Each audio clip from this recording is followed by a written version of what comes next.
Okay. The team is reportedly signing a midfielder from France. Now, you look surprised. Come on. No, but I mean, we haven't released anything. Of course, I understand it's time for rumors and stuff like that. It's not me who has to let you know anything about it. I think my head is only about Philly, to be honest, and I hope the club, as soon as possible, whenever we have news for you guys, you will be the first one to know. Well, he is a defensive midfielder. I know you've Okay. had communications with Boca Negra as to positions you like strengthened. Is that one of the positions you like strengthened? Well, we're looking at multiple positions, and again, we are having a lot of discussions about it. We meet almost every day with him, with the analyst, with the scouts, and we have constant communication. We have multiple positions we're looking at, and again, I cannot say more. I'm sorry. I know I'm I understand. evasive, but I cannot say more for many reasons. I understand. Yeah. Philadelphia, Red Bulls came out and were very aggressive, and Philadelphia's going to be the same. Have you seen what you hope to see in training this week, the aggressiveness going into this match? Yes, I mean, it's two things to me. When we review, I mean, a couple circumstances in the game, early stages, I think we were disrupting them very well, but multiple fouls. I think it was 2 minutes and it was already 3-4 fouls for them, and that breaks a little bit the rhythm to break up an opponent, because you don't have the rhythm to break the first line, then the second line, and then probably having a chance on goal. But fouls is a theme that affects us a little bit. And then after that, we were not sharp on the ball enough, and then we conceded a goal in a silly way and a throwing. So again, things to review: the circumstances, the state of the games, how we consider the 4 goals, some individual mistakes, I would say, some others more kind of mental breaks where we didn't pay attention to things. So those are the things we have to correct. But the main part to me is being better on the ball. It's always a solution for us. We cannot go into a game like Red Bulls or Philly and try to play the same style that they do, because we're going to fail on that. They're going to be better than us. They have multiple years playing the same style, so they almost perfection that style. So what we have to do is to play better our style. When we have done that, we have done great games against them. So near Red Bulls this year at home, I think we're very good. Last year in their house, we were pretty good, even though we lost. Last year here against Philly, we were pretty dominant, and we didn't allow even one shot on goal for them. So I think when we play our style, and we do a good job on doing that, we are normally the dominant team on the field. So again, we have to be better on the ball, decision making, positioning, rotations, occupying the spaces that we want to occupy, couple tactical aspects that we want to highlight against Philly. And then the last part is just the mental part, the mental side of the game, where be ready to compete. We don't want to play the same style than them, but whenever it's a 50-50 ball, whenever it's the duels, whenever it's defending inside the box, we have to do that better. And that's been consistently throughout the season an issue that we have had on defense, and we need to fix that. And I think the response this week has been very good, much better. So I hope to see a much better game. The individual mistakes, and the switching off, like on the throw-in against at Red Bulls. Have you reached a level of frustration with those errors, because you can't fix those? I mean, those are just things that happen within the game. It's not tactics. It's just mistakes. Well, at the moment, of course, frustrates everyone, right? The players, the coaching staff, everyone is frustrated. After that, after you pass that period, you have to reflect, you have to analyze, you have to go into the solutions, because you cannot just be a coach that only complains about the mistakes, and what are you doing to fix it? So whether it's changing formation, changing personnel, doing a little bit different there on the back line, how we can give better tools to the team in general to be better defensively, more solid, right? So that's our job. That's what we've been working this week, and I hope to see a better response this time. So there might be a different formation this week? It might be also personnel. That's what we are debating a little bit. That's what we've been training different things, and so I think we'll make a decision tomorrow's afternoon. You want to give us a clue as to what the formation might be? Yeah, Saturday 6:39. You will see. Sunday, I'm sorry. Yeah. Thank you. Against the diamond, how do you exploit the wide areas in particular?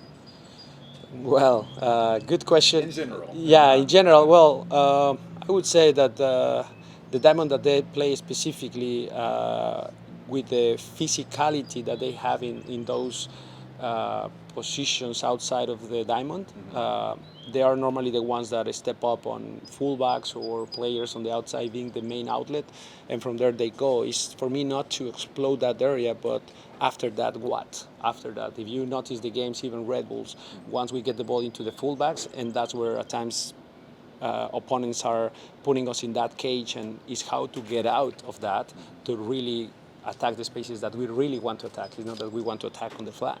We want to attack different areas, but it's how we get out of that pressure. Initially, they give you those channels, and we normally succeed on playing there, but after that, what? What are the movements? What are the rotations? What are the visual cues for us to attack the spaces we want?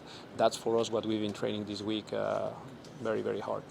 To escape from those positions? Is that about just having more options available for fullbacks, essentially? It's options, it's about movement, it's about understanding the type of pressure we want to receive, it's about occupying the spaces we want to occupy, and at times just being good on the ball. I mean, many times the passes are there and the gaps are there and the positioning is there, and then we miss a pass. And missing a pass is not always like I failed to connect with the player. It's about maybe I played to the to the wrong foot. I played to the back foot, and then he cannot turn and play forward. So, or I can play too slow, so the pressure can come. And it's about maybe a bouncy ball, and then it's more complicated to my teammate to receive the ball. It's about be better on the ball. Is that? It's not just missing the pass or connecting the pass. It's about playing the right type of pass and picking the right pass at the right moment. And that's decision making as well. Is quality. So there are a lot of things that are going into being better on the ball. That's we discussed this week, how we can be better in those sections. And if we do that very well, I think we're going to succeed. If we start to be stuck on those areas, then we might suffer. So that's a game. Luis Abram hasn't had many appearances so far this year. What have you made of his limited time on the field? I think he was good. I think it was a difficult game because it was his first game back, and then he had a very difficult task against one of the most physical teams in the league. And I think he did okay. He was playing safe passes, and he was just comfortable on the back and not making mistakes, but just being solid there, more cerebral center back as we discussed before signing him. But what I think is center backs and nines, goalkeepers the same, they need a little bit of freedom to really see and understand what they're going to be. So they need 3, 4, 5, 6 games, and then you can really judge a player like that. And I hope he can be as good as we think he can be in the run of games, and hopefully he can play multiple games in the next few games that we have before Miles' return, and then we'll have to make a decision there. But I hope he gains some rhythm so we can judge him better. I don't think a game is a reflection exactly of what we're going to see with Abraham. Have you seen the passing range that y'all talked about from him yet? Yes. He has it.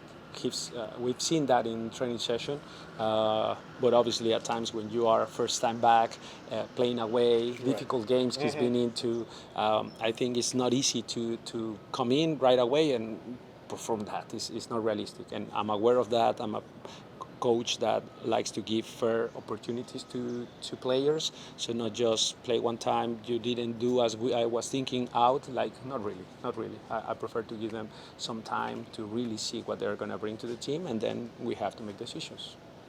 I wanted to ask you about the wingers. Obviously, at times this year, you've had Derek on the left playing as like the inside forward, and Luis obviously doing the same. And then lately, we've seen more of the wide wingers, the wingers on their natural feet with Tyler and Caleb. Trying to figure out how to put this into a specific question for you, but just like your philosophy on, do you have a preference on kind of how you use wingers in that sense, and what do you want to achieve with those wingers based on what their natural foot is? Well, yes. The main answer is my preference is natural wingers. That's my main preference. Now, if you tell me I'm going to get Riyad Mahrez with his quality as an inverted winger, I take him off in front of many natural wingers in this league, right? So it depends on the quality at times, and it depends of what I'm getting from this player being inverted is probably better than what I'm going to get from a natural winger, even though it's probably my preference. So that's where I have to see quality, form of the player, who's better, and if this guy being inverted winger is better in this moment, okay, let's try to find patterns and ways to use him.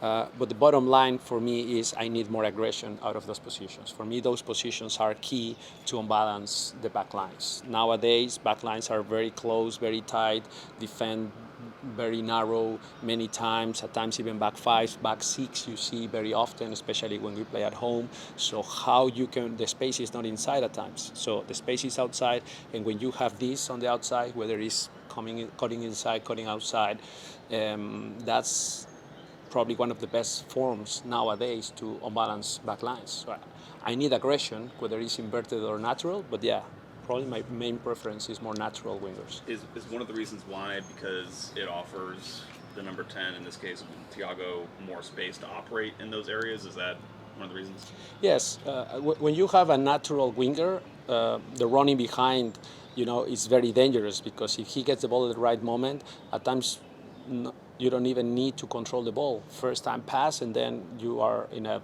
very dangerous area position for the 9, because it can be that early cross in front of the goalkeeper, in between goalkeeper and defenders, and that ball into the channel. So normally when you have a natural winger as a fullback, you are more protective and you run more backwards, which is going to create a bigger space for Thiago to operate. So that's the thing. When you have an inverted winger, times you say, okay, I have an extra second because he needs to control the ball a little bit. So those little things now, then the inverted winger can make that run in between center back and fullback, and from there, if he controls the ball, then he's already central. It's just one touch and he's on goal. So that's again the differences and the different ways to use them. They have nuances there on how to use them. I'm just curious, Yeah. if when you talk to other coaches, is that something that's kind of coming back in fashion, the old, like the wingers on their natural sides? Because it seems like for a while, the 4-2-3-1, the 4-3-3, they all started using these inside wingers. Well, it is, I think, number one is preferences of coaches, and number two is availability of players and the quality again. So at times more natural wingers come, and that's generations at times. I feel like in general, nowadays in academies, not a complaint at all, because I know very little about development with academies and that. I've never been in that role, but I feel like a lot of toca, tiki-taka, rondos and this, which is great. We teach them to operate in tight areas, but at times we are missing this, the guys that take responsibility to take multiple touches and unbalance the opponents, and at times the restrictions in academies in little earlier stages with 2 touches, 1 touch, and that at some point is very important in the development, but there are years where the players just need to have fun on the ball and do many touches and understand when to use 1 touch, when to use 2, but when to use 5, and when to go at people.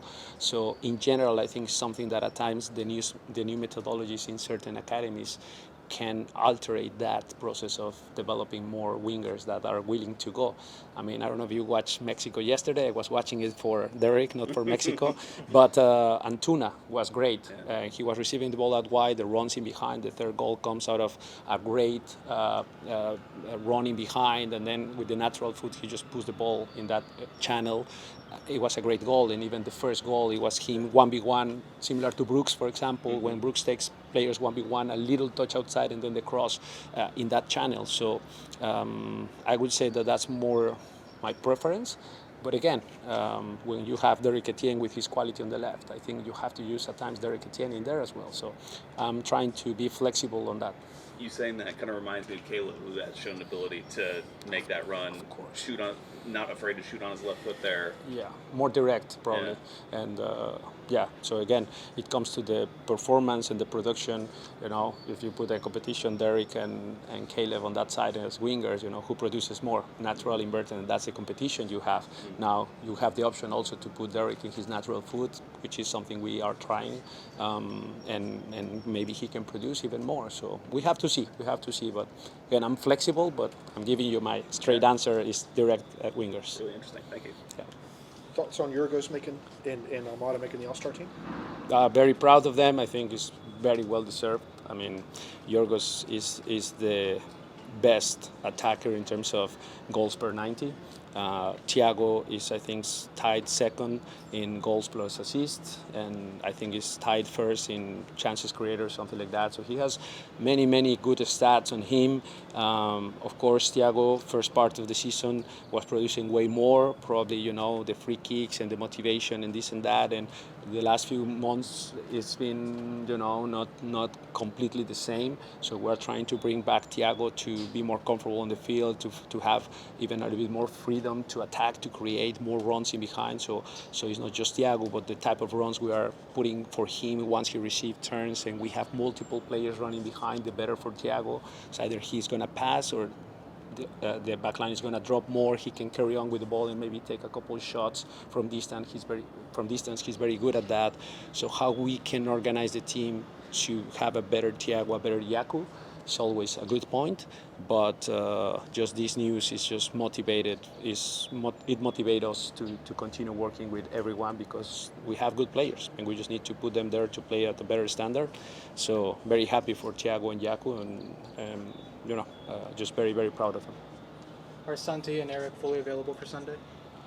Yes, Eric. Yes, Santi is coming back this week, so we're just probably tomorrow we will make a final decision on if he can be on the bench or not, because it's been a while, and we have to just to make sure that he's 100% if we need him.